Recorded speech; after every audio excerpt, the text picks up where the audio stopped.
Ce lundi 23 novembre 2015, Pierre Laurent, secrétaire du Parti communiste français et candidat Front de gauche à la présidence de la région Île-de-France, est venu en campagne aux Mureaux. Il est allé à la rencontre des locataires des quartiers des Bougiemont et des musiciens, afin d'écouter leurs difficultés liées à la rénovation urbaine menée aux Mureaux. Après les avoir longuement écoutés et compris leurs difficultés liées à leur logement et à leurs conditions de vie, Pierre Laurent leur a présenté ses projets liés à son programme dans le domaine du logement. Je pense que nous, ce qu'on essaye de dire face à ces situations, parce que là, vous cumulez, si je puis dire, plusieurs problèmes. D'abord, il y a une situation dans la région, il faut dire déjà à l'échelle de la région, il y a une situation de déficit de logement qui est énorme. Parce qu'on estime qu'il faut construire 500 000 logements neufs, enfin 500 000 logements supplémentaires dans les années à venir pour répondre à la demande. Donc on a laissé au fil des années se créer une situation qui est une situation de déficit énorme de logements et en particulier de logements sociaux, de logements accessibles au plus grand nombre. Donc il faudrait construire, et c'est ce qu'on propose, il faudrait construire 500 000 logements dont la moitié seraient des logements sociaux pour pouvoir répondre à la pénurie de logements actuelle dans la région. Bon, pour ça, il faut mobiliser évidemment de l'argent qui existe dans la région, parce que la région est une région qui est pleine d'inégalités, mais qui au total est une région riche. Mais évidemment, les richesses sont concentrées à certains endroits et on laisse d'autres endroits dans le déficit. Et puis pour répondre à cette demande-là, il faudrait aussi que toutes les communes de la région participent à cet effort. Or, il y a une partie des communes qui refusent de le faire malgré la loi, parce que la loi oblige à construire au moins 20% de logements sociaux sur son territoire. Et il y a des communes qui sont notamment des communes riches, qui elles préfèrent payer les amendes prévues par la loi, plutôt que de construire du logement. Donc notamment une mesure qu'on propose, c'est que la région, elle aide elle aide des communes à construire des équipements publics. Quand on construit tel ou tel équipement, il y a une part du financement, c'est la région qui le donne. Donc nous on dit qu'il faut que la région aide en priorité les communes qui participent à l'effort de construction, pas celles qui ne participent pas, parce qu'aujourd'hui on aide de la même manière une commune qui a des gros besoins de construction de logement social et qui fait des efforts pour le faire, et une commune qui n'en construit absolument pas et qui refuse d'en construire, elle est aidée de la même manière. Donc il faut changer cette politique pour encourager les villes qui construisent du logement social accessible. Ça ne relève pas que de la région, il y a des problèmes aussi dans les politiques publiques nationales. Bon, par exemple, le gouvernement vient de supprimer la moitié de ce qu'on appelle le budget national de ce qu'on appelle l'aide à la pierre, c'est-à-dire ce qui permet de construire du logement social. Le gouvernement vient d'en supprimer la moitié. Donc évidemment, ça fait des trous énormes dans les budgets pour construire du logement.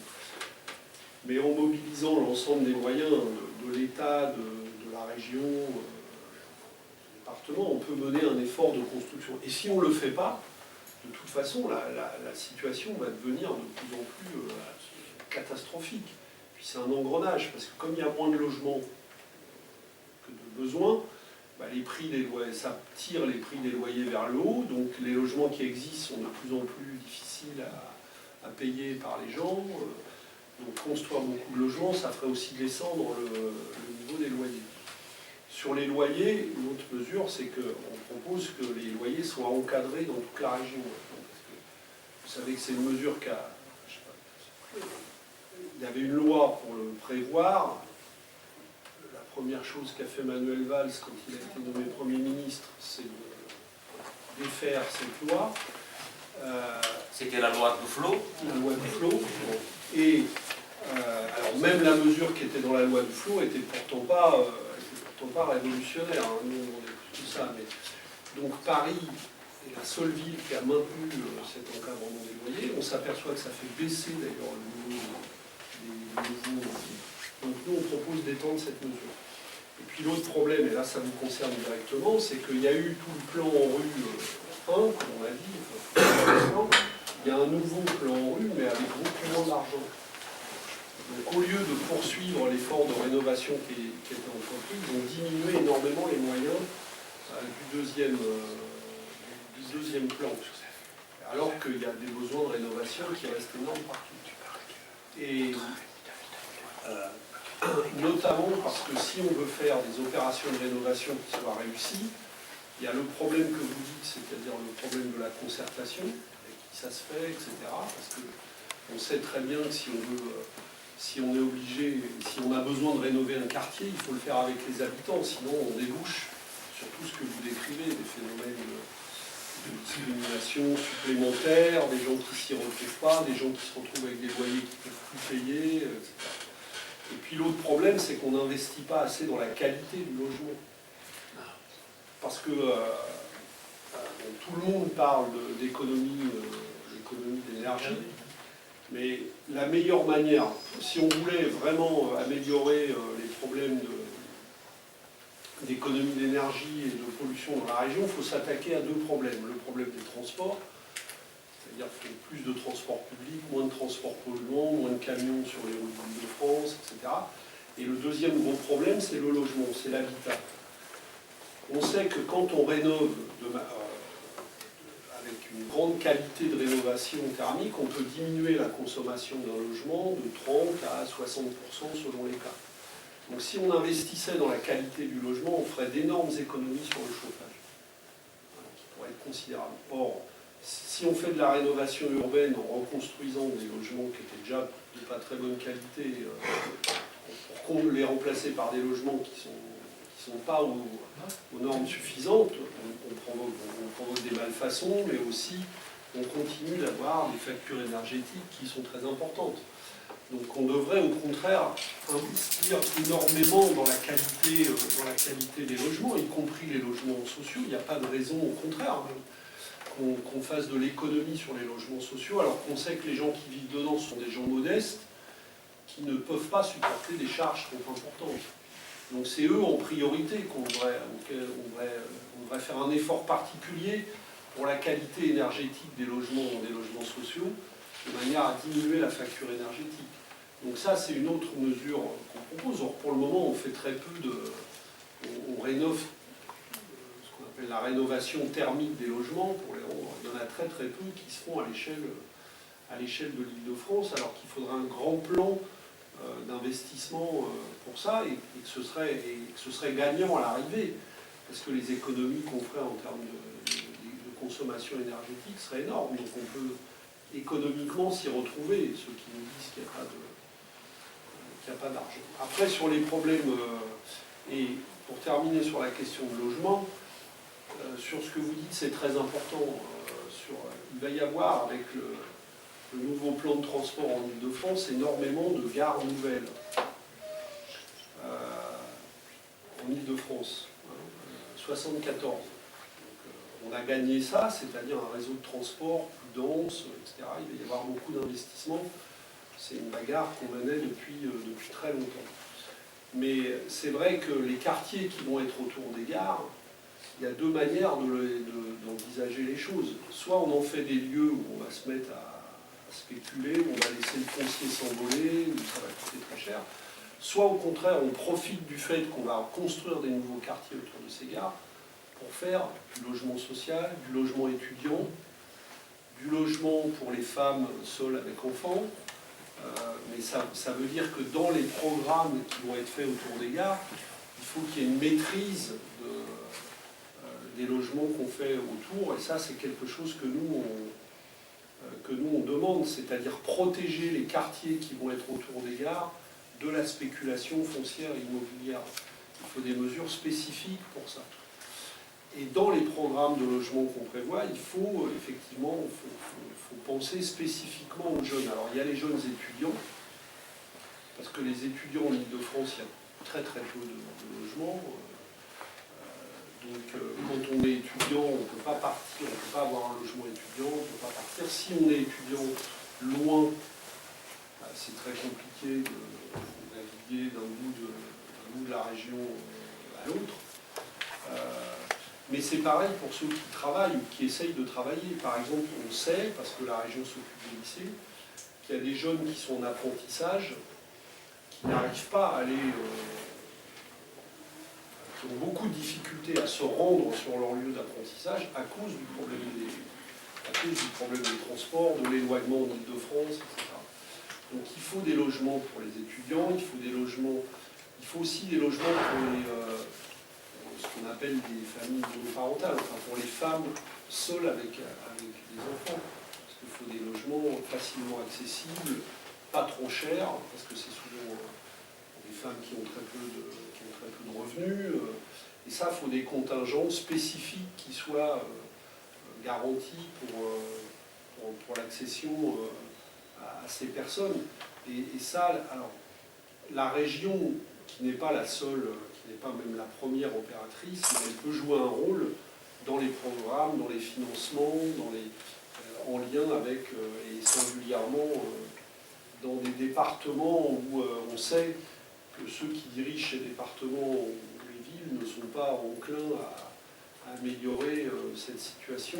C'est pour ça qu'il faut des mesures contraignantes de la région et de l'État pour obliger toutes les municipalités à participer à cet effort-là. Alors évidemment, en plus ici, il y a des problèmes d'emploi qui sont très importants parce que c'est des villes qui ont poussé à proximité de zones d'emploi qui se sont abaissées aujourd'hui. Et donc, c'est des villes qui sont aujourd'hui loin de l'emploi, très souvent. Et là, il faut... mais ça devrait conduire non pas à laisser ces villes décliner, mais au contraire, il faudrait des politiques de réaménagement, pas seulement urbain, mais d'installation d'emploi, voilà, il faut penser au développement complet de la ville, pas seulement au logement. Parce qu'il y a aussi des endroits, je pense que c'est le cas ici, on construit des quartiers, on a construit des quartiers, et quand on construit un quartier, il faut penser aux emplois, il faut penser aux équipements publics, il faut penser à tout ce qui permet de vivre. Sinon, c'est des quartiers qui deviennent des dortoirs dans lesquels il n'y a rien pour vivre. Et on sait tous les problèmes que ça pose derrière. Donc il faut une politique urbaine différente pour réparer les inégalités et les injustices qui existent dans la région. Vous vivez dans un département, ça fait partie de ces départements, c'est un département riche, les Yvelines, ça ne se voit pas partout, du point de vue de la répartition des richesses, mais les Yvelines sont un des départements riches de France. C'est un département qui côtoie des quartiers difficiles, mais aussi des zones où les gens ont revenus, voire même des grandes fortunes. Donc c'est vrai qu'il faut que la région joue un rôle pour obliger dans ces endroits-là à faire des politiques d'égalité différentes. Et nous, c'est cette question de l'égalité du logement, en matière de logement, de transport, d'éducation, de santé, c'est ça qui est un peu le fil conducteur du programme qu'on propose. Et c'est déjà comme ça que dans les mandats précédents, on s'est battu pour essayer de faire progresser ces politiques d'égalité. Et ça devient de plus en plus le problème en Île-de-France. Parce que je le répète, c'est une région dans laquelle il y a beaucoup de richesses, mais qui doivent être utilisées tout à fait autrement. C'est ça qu'on veut essayer, nous, de faire porter dans la région. Et à l'élection régionale, bon, vous savez que la tête de liste de la droite qui a dirigé la région, vous la connaissez bien, parce qu'elle est des Yvelines, Pécresse. Toutes les batailles qu'on mène à la région, toutes les batailles que nous on mène à la région, dans le mandat précédent, sur des politiques sociales, des politiques d'égalité, on l'a toujours en face de nous, on l'a toujours eu en face de nous pendant 5 ans. Donc évidemment, nous, on ne veut pas lui laisser les rênes de la région, mais essayer de garder une majorité qui va continuer à se... Et dans cette majorité, une force de notre liste qui permettra de garder le cap sur des politiques sociales importantes, et c'est ça le sens du programme qui va nous donner. Pierre Laurent, bonjour. Bonjour. Vous êtes venu au bureau pour la campagne régionale, vous êtes tête de liste sur la région. Pourquoi l'intérêt de venir au bureau et de parler avec les locataires Mais précisément parce que un des enjeux de la campagne des régionales, c'est de mettre en avant tout ce qui permettra de réduire les inégalités dans la région. Ça veut dire aller au plus près des difficultés de vie dans des quartiers comme ceux-là, aux Mureaux, qui sont éloignés, qui sont souvent délaissés, où il y a énormément de besoins sociaux, besoins de logement, de qualité de logement, de loyers moins chers, d'équipements publics. Et ces habitants qu'on n'écoute pas assez, qui ont des idées, on vient de l'entendre, sur ce qu'ils veulent pour leur quartier, doivent avoir leur mot à dire sur les politiques régionales. Donc pour moi, c'est très important de venir à la rencontre de ces habitants. Est-ce que vous avez appris aujourd'hui vous conforte dans votre choix politique pour la région, au niveau logement? Oui, ce que j'ai entendu confirme ce que je vois dans beaucoup d'endroits de la région, c'est-à-dire qu'il y a trop de mal-vie, de souffrance au quotidien, chez des gens qui ont envie de mieux pour leur quartier, pour leur vie quotidienne, et qui ont envie qu'on répare toutes ces inégalités, toutes ces injustices dans la région. Et c'est ce que nous on met au cœur de notre programme. Réparer, reconstruire de l'égalité dans la région, c'est le fil conducteur de notre programme. Et si j'en voulais la confirmation, j'ai bien fait de venir ici. Merci. Merci.